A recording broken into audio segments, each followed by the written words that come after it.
Chers élus de Dieu, celui qui nous a appelés est saint. Vous aussi soyez saints dans toute votre conduite. En effet, il est écrit, vous serez saints, car moi je suis saint.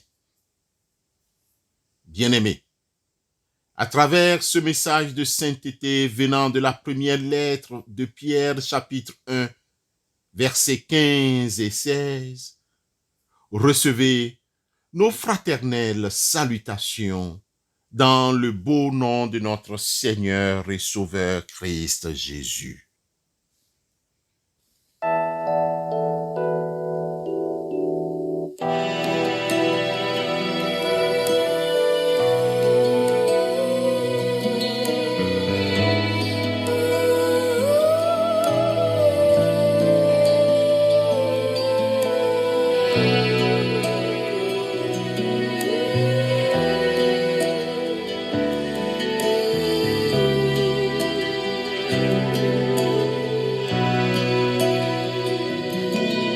As-tu entendu parler du jardin de Gethsémane, où cet homme méprisé est bien seul et abandonné? Ses amis sont endormis, il est tout seul dans la nuit. Les soldats vont arriver, Judas viendra l'embrasser, cet ami le trahissant pour quelques pièces d'argent. C'est l'injustice et la haine, c'est comme une coupe pleine qui ne peut plus s'éloigner. Ces moments sont les derniers, renié par tous les siens. Jésus n'a plus que ses mains jointes dans une prière qui monte vers Dieu son Père, une prière d'amour, d'obéissance à toujours. De Gethsémane à Golgotha, ce chemin conduit Jésus sur la croix. De Gethsémane à Golgotha, il donne sa vie pour nous, ses amis. Il fait chaque pas pour toi et pour moi. De Gethsémane à Golgotha. Oui, de Gethsémane à Golgotha, il donna sa vie pour nous. Chers élus en Christ, comme vous le savez, le Seigneur a appris à ses créatures humaines la gratitude. Il nous a appris à être reconnaissants. Néanmoins, la nature humaine, dans son orgueil, manifeste toujours de l'ingratitude envers son Dieu et envers ses contemporains. C'est ce que nous relate Moïse, l'auteur du livre des Nombres, au chapitre 21, les versets 4 à 9, que nous vous invitons à lire, compte tenu du temps qui nous est imparti. Que s'est-il passé? Que retenir de cette histoire biblique qui est toujours d'actualité aujourd'hui? Bien-aimés, suite à une longue marche autour du pays d'Édom, les enfants d'Israël étaient fatigués. L'impatience s'en mêlait au découragement. Le fait de quitter Égypte est devenu un mécontentement pour les enfants d'Israël. Ils se méfiaient de ce que Dieu et Moïse feront.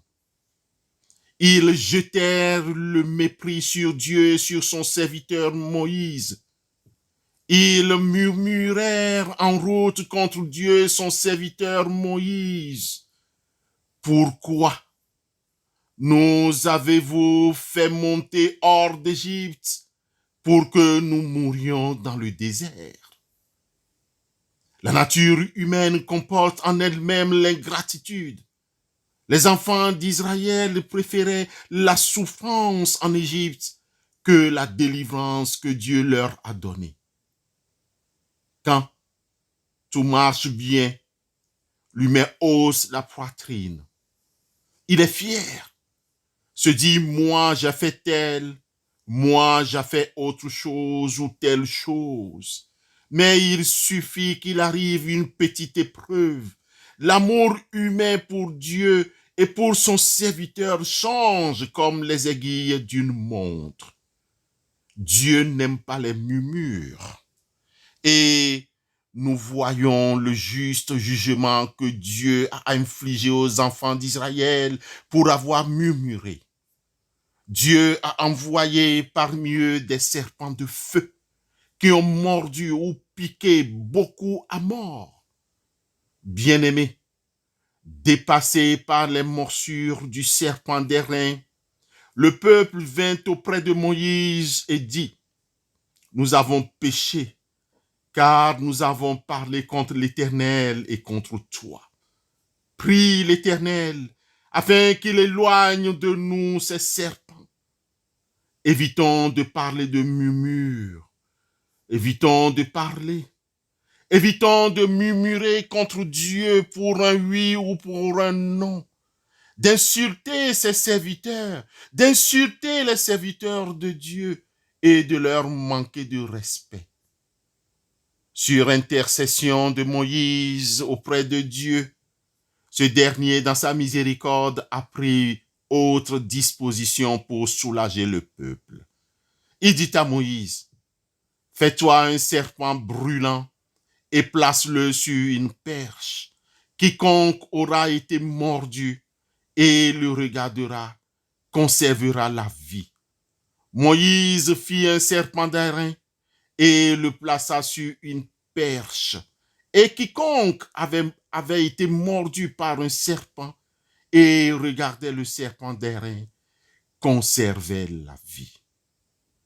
Bien-aimé, le peuple lui-même a dit que ce n'est pas la vue du serpent d'airain qui a guéri, mais en levant les yeux vers cela, ils ont regardé vers Dieu comme le Seigneur qui les a guéris. Notre Seigneur a déclaré en Jean 3, les versets 14 et 15, ce qui suit.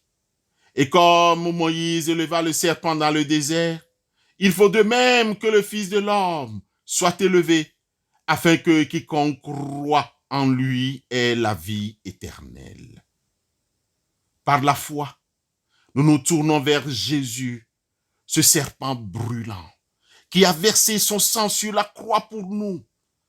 L'auteur du livre des Hébreux au chapitre 12, le verset 2, nous confirme que, ayant les regards sur Jésus, le chef et le consommateur de la foi, qui, en vue de la joie qui lui a été réservée, a souffert la croix, méprisé l'ignominie, et s'est assis à la droite du trône de Dieu.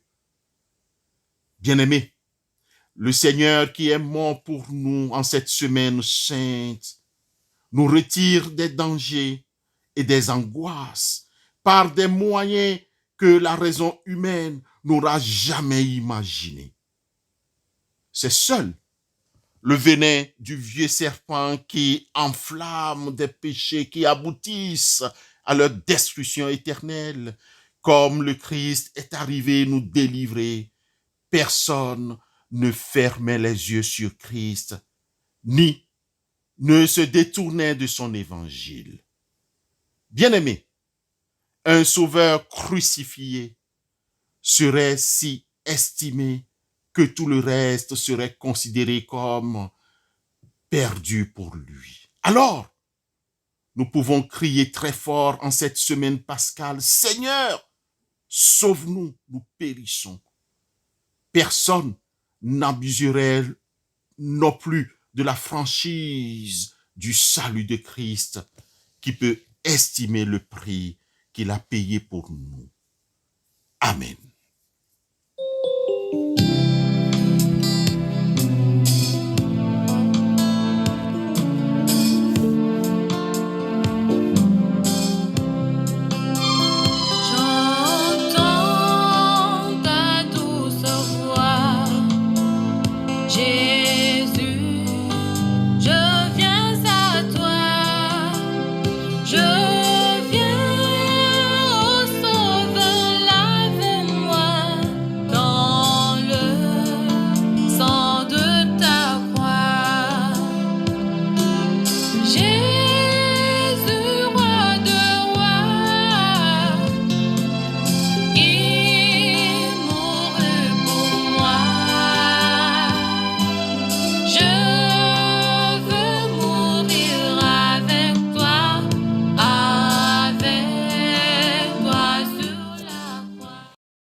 Prions Dieu. En ce début du 5e jour de notre semaine sainte, Seigneur, nous te réitérons nos reconnaissances en rencontrant l'autre, tout homme ou toute femme que tu mets sur notre route. Aide-nous au préalable à nous dépouiller de nos soucis, de nos angoisses et de nos craintes. Nous te confions toutes ces personnes. Permets qu'elles soient pleinement présentes et à l'écoute de ta parole. Qu'elles déposent leur fardeau sur ta croix. Seigneur, ne nous laisse pas tomber dans la culpabilité, mais au contraire, par ta miséricorde, rends-nous humbles de cœur pour nous repentir et éclaire notre esprit pour que nous puissions te regarder pour retrouver la guérison de nos âmes et corps pendant ces temps de rencontres et de dialogue au nom puissant de Christ, notre Rédempteur, nous te prions. Amen.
Que demeure en vous la grâce de Dieu, la grâce pascale qu'il vous offre aujourd'hui, qu'elle vous protège de l'oubli, de l'impudicité et du doute. Par la résurrection de son Fils, il vous a fait déjà renaître, qu'il vous rappelle toujours à cette joie que rien, pas même la mort, ne pourra vous ravir. Alléluia.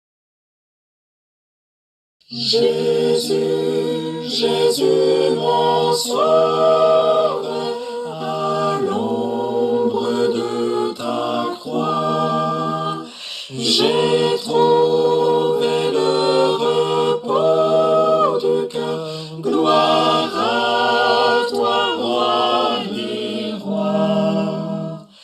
Une retraite dans l'orage, un refuge assuré. Pour moi, pécheur, quel doux partage. Là Je